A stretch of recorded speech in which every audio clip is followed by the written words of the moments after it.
Chloe, you're a doctor at Newcastle University. You're a reader, in fact. So tell us, how did you get into archaeology? Okay, by accident, largely. Or, no, I wouldn't say by accident, but more, I didn't really know it was an option as a kid. And I think a lot of the people I've spoken to when I've asked people how do they get into archaeology, they sort of say, oh, it was my parents. And looking back, my parents definitely influenced me, but I just didn't know that was an option. It was then my mum who said, I was going to do law. Wow. And she said, that's not very you. And I was like, it's fine, I'll make a packet of money. And then I got a place in a university to do law. And then I went, oh, I don't want to do this. So I got a job with an insurance society. I had that lined up. And then university clearing came around and I just lost it. I just went, can you go through clearing? And I rang up, I looked down the list and they had archaeology. And I rang up Nottingham University and got a place there at the last minute. But it's really interesting that you say that archaeology wasn't an option for you, or you didn't think it was an option for you. And is that just because archaeology seemed to be, I don't know, something that was male-dominated, or it just seemed like people of a different class maybe doing that job, or... There was, yeah, I think it didn't seem to be something that was accessible, I think. That's certainly true. I mean, I was aware of, this was time of early timeting, not like revealing my age or anything, but like so I was kind of my age. I was aware of archaeology on TV as a thing that people did, but I just didn't realise you could go to university and that there was a whole commercial, professional sector out there, which I didn't go into in the end, but I could have done. But I think it's funny because like looking back, it was all there. You know, I loved museums, I loved history. When I did they had this kind of it was the latest thing. They had a computerized test at school to see what careers. Yeah, and it said landscape gardener. And if you put all those things together, but the irony is that these days with the Great British Dig, we actually just destroy people's gardens. So they got that wrong. I like to think that you put them back though after you destroy them. We do put them back. We do put them back eventually, yeah. So, I mean, what advice, as a parent yourself, what advice would you tell to parents now with children who have this burgeoning interest in archaeology? How would you encourage them? Oh gosh, well I'd say definitely to do it because for one thing, it's full of transferable skills that you can take to other jobs. So it's brilliant for things like, imagine you sit down in a job interview, you've got your first, even if you don't choose to go into archaeology, you've got your first big job interview and they say, right, this is a standard job interview question. Describe to me a time when you've been in a difficult situation, or what have you done, how have you resolved that? And if you've spent 3 years doing a history degree, no offence to any pure historians who I might work with, but what are you going to say? Oh, there was a really difficult essay, and then I wrote the essay. But if you've been out on field work and you've been doing archaeological, we do a desk-based assessment. It sounds really boring, but it's all about using the skills that we use to kind of scope a site, as you know, of course. And so those kinds of challenging things that we do, they're really different, but they're real world. So it's like, as a degree, it's something that gives you real world experience and all of the other stuff, the academic stuff, writing, or using databases, that kind of thing. But also you could go into archaeology, and we've got, I think in the UK, one of the best systems for archaeology ahead of building development in the world. So it's a pretty cool thing to be able to do as a job, I think. It is. I can completely vouch for that. So what was your first archaeological memory then? Oh, it's a good question. I don't know. I don't know. Like for me, it was definitely the Mary Rose. Now I'm showing my age. But I remember being in one of those 1980s classrooms when they used to roll out the TV and put the big shade on the top. And my teacher making us sit there and watch on the carpet cross-legged. That was definitely my first archaeological memory. For sure. That's fantastic. So do you know, that's really interesting, because now that you've said that, I sort of remember at primary school, because that's when archaeology is in the school curriculum somehow, and then it just goes away. It could be used so many ways. It could be a great example for science and things, but anyway. But in primary school, we did topics on the ancient Greeks and we did a topic on the ancient Egyptians. And those were hands down my 2 favourite topics. And of course, that's largely archaeological. The historical aspect is some of it, but a lot of it was about finds and things and objects. And I just loved it. I think the Egyptians in particular. Were you drawn to the gruesome side, do you think, as a child? I think most kids are. I definitely was. I was really into the history of the 15th and 16th centuries as a kid, which looking back is quite odd. And that is quite odd. Yeah, and they had a lot of gruesome torture and executions back then. And I've got to say, I think stuff that nowadays, if I read about it, I think at the time I was like, whoa, tell me more. So yeah, I think the gruesome side definitely appealed.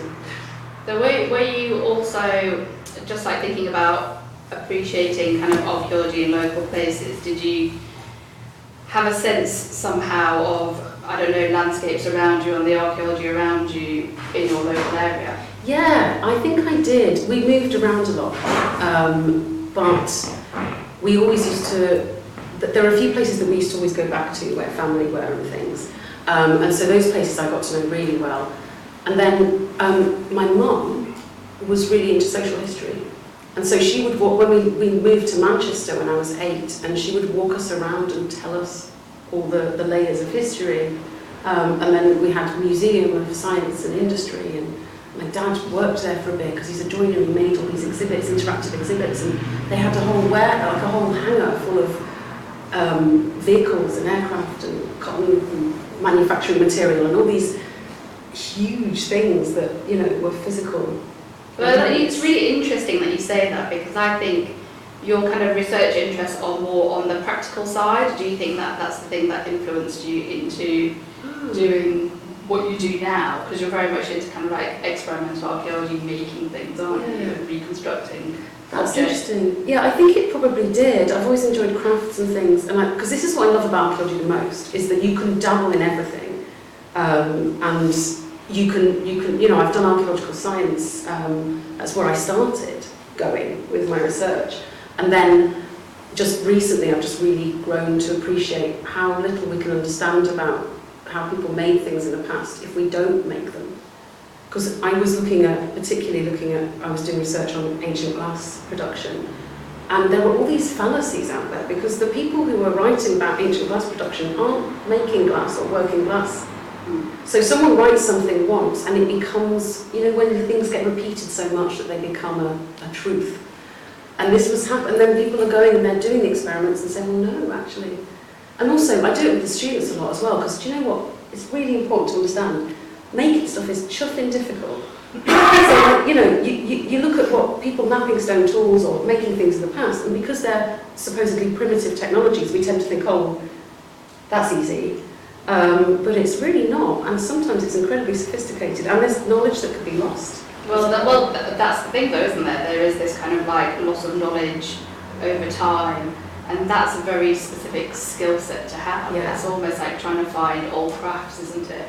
Yeah, absolutely. It's this thing that people in the past, we're very, very specialist today. We're all trained as kids, our apprenticeships as children are in digital technology, you get toy mobile phones and everything. But I think if you look at a kind of pre-industrial past, most people, if they weren't kind of highly elite aristocrats or whatever, were quite multi-skilled. And so they would live in their environment, they would work with it, often quite sustainably, because you don't want to deplete your resources. And so I think it's really interesting that we as modern people, in the world we inhabit, everything around us is completely constructed, everything's coming from the other side of the world, everything's been pre-made and manufactured. So it's important to at least try and do some of these things if we want to understand the mindset of someone who was living that life in the past.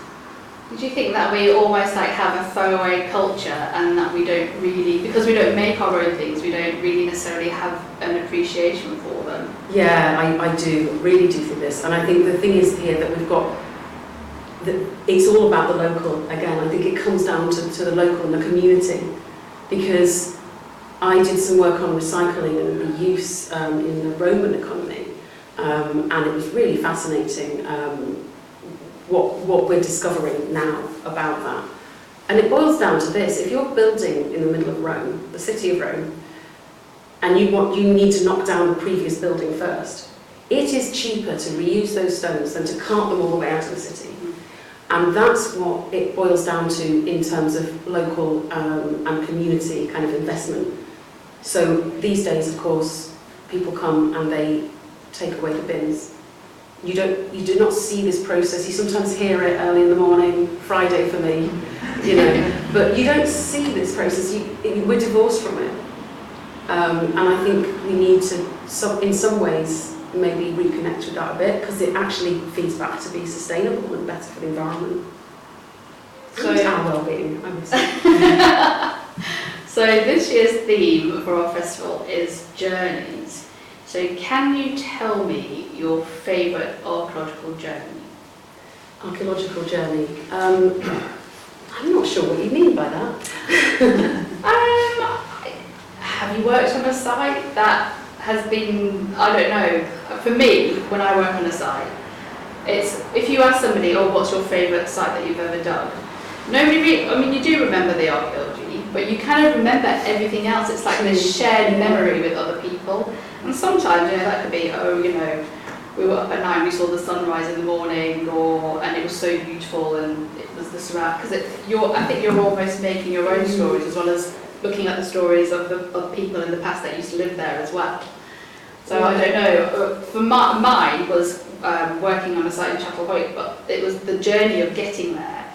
It was, we had to catch a train from Istanbul and spend the whole night on this train. It was just magical. It was like this whole experience. Do you have something? That's wonderful, isn't it? The Orient Express. It wasn't the Orient Express, but it felt like it to me, the budget version. That should be the title of my autobiography, the budget version of whatever. I think. Am I a budget Alice Roberts? No, never mind. Moving on. I've been really privileged. I've worked in some beautiful places. I worked on a dig in the Greek islands, tough gig. The island we're working on, the island of Keros, is uninhabited because there's no fresh water source. And so we were living on a neighbouring island, and then every day we had to take a boat to Keros. So it's about a half hour. It was the best commute ever across the Aegean, bouncing across the Aegean. And the site itself was extraordinary. So it's an island, it had all these marble figurines, which then the sculptor Henry Moore was inspired by. And so they became incredibly desirable in the art market, and private collectors were buying them, but of course they were being looted from the site. So people had been going there and digging holes illegally and taking them out. So some of the people we worked with there, they'd been back in the 60s when they originally went to work there, and they were telling stories of camping on the beach, and they found a large marble figurine and she went to sleep hugging it so that nobody could take it. So that place is just extraordinary. It was an extraordinary experience, but also all the stories around it I just thought were amazing. Swimming between the islands with a knife between your teeth and things like this to try and get... I can't remember why they did that actually, I just remembered the image of that. So if you had to give yourself a piece of, your younger self a piece of advice, what would you tell your younger archaeological self? Wear sun cream, always. Your future self will thank you for it. I think I'd tell myself to chill out, because I think a lot of people, especially when they go into, and I did a lot of field work as a student because I was really keen to build those skills, and I think a lot of people, when they go into something like archaeology, sometimes there's a bit of a culture around it where it's a bit macho and everyone's like, I can do this, and it's like the old tricks they play on people in the building trade where they say, go and get me a bubble for the spirit level and all this stuff, some nonsense stuff, get me some skyhooks. So I think a lot of the time I didn't ask questions because I didn't want to look stupid. And I just wish that I'd asked more questions early on and just said, what is this? Can you explain it to me? And just not cared if somebody thought I should have known that already, because I would have learned so much more quickly. And I think that probably applies outside of archaeology as well. Just have the confidence to say when you don't know something. That's a good piece of advice. I know, I'm full of them. So I'm going to ask you the question. I'm really sorry, but what is the best thing you've ever found as an archaeologist? Yeah. Yay! Everybody's favourite question. I know. How could you do that? If Why I not could just do count another? for every time somebody asks me that, and I'm the worst person to ask because I find a lot of stuff.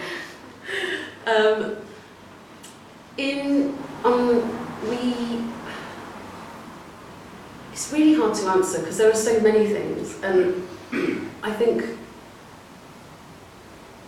one of the most interesting sites I worked at was in Iran, and it was a tell site. So we were digging Neolithic stuff. It was like 6,000 to 8,000 years old, and these people were making this beautiful pottery, and that pottery, just all of that pottery, because they're making it with such care. They're making it based on basketry designs.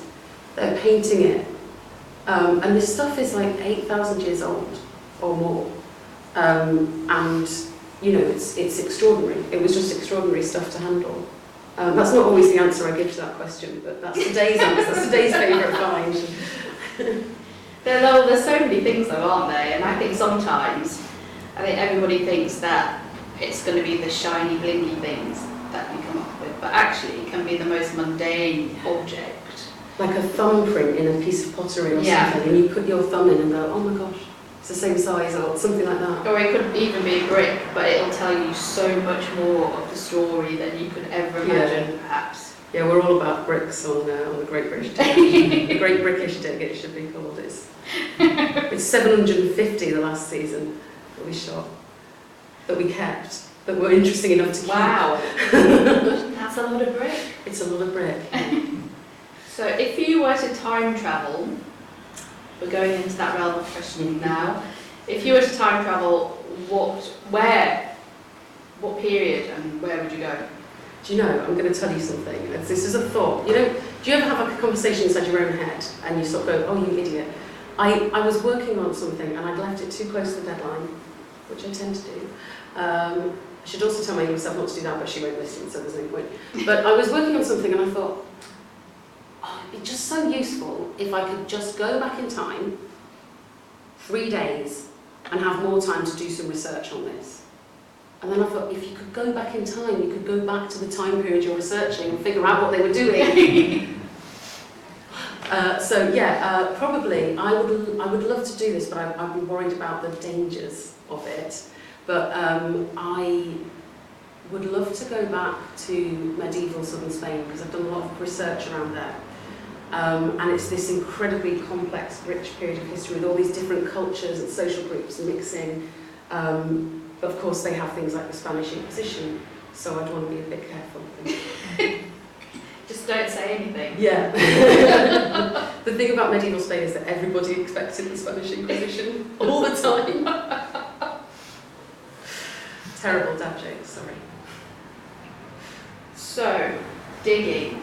What kind of conditions do you like? Do you like it wet, dry, sunny, overcast?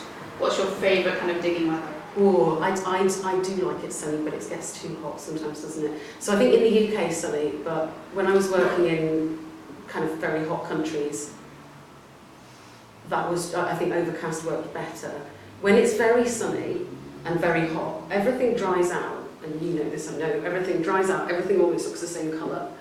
The sun's too bright to really see what you're doing, and you get kind of silly with the heat. And I came back to British archaeology in 2019, having been away for nearly 2 decades and hardly done any. And I was like, oh my gosh, you can really see the soil changes. You can see the different layers in the soil, the stratigraphy, the stuff we're always trying to find. So yeah, in the UK, but in the summer. Now, Are you an urban strap kind of girl, or are you a rural site kind of person? give me a single phase rural site where everything's simple. Blasphemy! I love a bit. I love stratigraphy. I love trying to unlock this puzzle that it provides, and I do love it when we're digging and we find, you know, you can really go back through the time periods and see what's happened. But I mean, there's something about being able to go to somewhere that's relatively untouched and open up a whole big area of it and go, wow, I can really see what's going on here. So I do like that. Sorry. But I that's love the complicated stuff. I'm not going to lie, I love it. And I'm like, your stratigraphic matrix is like going on 50 pages. I'm that kind of That's crazy. London. Yeah, totally. Okay, what would your desert island archaeological object be? Ooh. I mean, it could be a tool as well, though. Yeah. Let's throw that in there. Well, I think, why not just I'd like a nice big flint nodule. Then I could nap away, get loads of flint, make all the tools I needed. I think that'd be pretty handy. It's true, actually. Yeah. You could do all sorts with that piece of flint. Yeah. And I'm not very good at napping though, so I'd probably just cut myself and get infected and die. I don't think I'd survive very long if I had to nap. So what would be next? What is, if you had a pile of money and somebody said, we want you to go do a project, where would you go? I would, there's so many things actually, I don't know. Which one would I want to do first? There's a site in Spain that I need to go back to. We did a whole survey, non-destructive survey there. It's an entire 10th century Medina city, which was the centre of the capital of Spain when Spain was the cultural capital of Europe. It was, and it's just sitting there untouched because they were interested in the bling of the palace that was next to it. So there's this entire city that I would love to just go and spend the rest of my life digging, to be honest. But there's loads of cool stuff here too. So industrial archaeology, a lot of our forests are built on old sites of industry. And then underneath them there's all this amazing recent history that we've sort of forgotten about or brushed over. So give me all of it, I'll take it all. I guess that's what you do on the Great British Dig. You're literally going into people's back gardens and, all they think that they've got are like maybe a dead dog and some rose bushes, but actually you're finding some incredible stuff in places that people don't think that they have. Yeah, this is the thing. And so there are things I sort of say to people, I find myself saying them quite often. But, if we go into someone's garden and we dig a metre square in the garden, and we dig down maybe just half a metre, the amount of things that come out of that. And you say to someone, just think about what's in the rest of your garden, if that's what we've got out of that little square. I mean, my garden is only about 4 metre square anyway, but, just imagine, how much is there. And I think it's actually changed the way I think, because I'm used to, before we went and dug in people's gardens, I was used to bigger sites. You'd find the site, you'd go, or, to kind of urban sites development type stuff. And then actually just thinking, it really is everywhere. It's almost like looking at the sea and thinking that the sea is just a surface, and under the sea are all these things going on. And it's like that under the earth as well. It's absolutely packed. Do you think that people have, when you dig in their gardens, do they then have a better appreciation of the landscape and where they live, and do they feel more connected to that place? I'd like to think so. I think some people certainly have said that. And also of community, because they'll go into each other's gardens to see. And what people say a lot is, I had no idea, I just had no idea. There was one chap, we were digging a prison in Devizes, and he said, the estate agent kept quiet about that. But the other woman round the corner though, she says, oh yeah, we knew that when we came in. My husband was an ex-cop, so we thought it was appropriate. I love this healthy competition. What's Gladys got over her face? They've got a Roman villa in their background. Why did we not have one of those? Yeah. Okay, so we're kind of coming up to a close. So one last question, which I love. Neil asked me this last year, and I knew the answer straight away, and I have to apologise to my husband, because I always said that Robert Plant is actually really my first husband. So if archaeology was a band, what band would it be? This is a really tough question. I'm gonna be open. But this question was sent to me before. The only question I knew what was coming, because it was said to me, we don't want to put you on the spot and throw you, but I still can't answer it after 2 days. It's hard. So I was going to tease you and say the Spice Girls, because everyone's different. But I just think archaeology is a bit cooler than that.